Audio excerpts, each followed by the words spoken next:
နားဖောက်မလို့ပါရှင်နားကိုမဖောက်ခင်ပရုပ်စီကိုရင်တို့ရပါတယ်ဒီပရုပ်စီလေးကို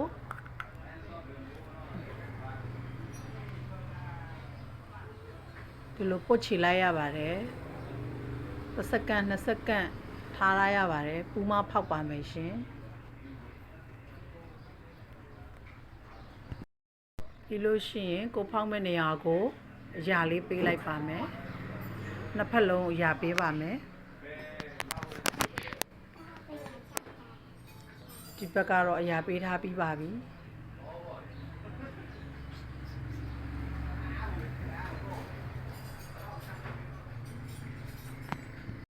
ဖောက်ပါပြီရှင်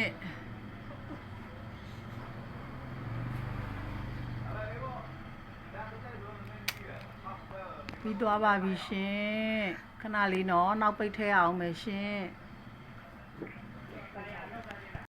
ရှင်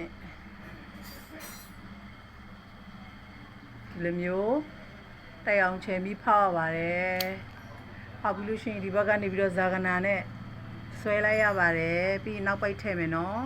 ရပါပြီရှင်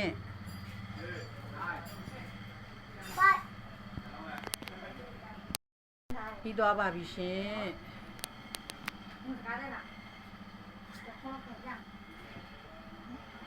ဒီပညာမျှဝေတာပါရှင်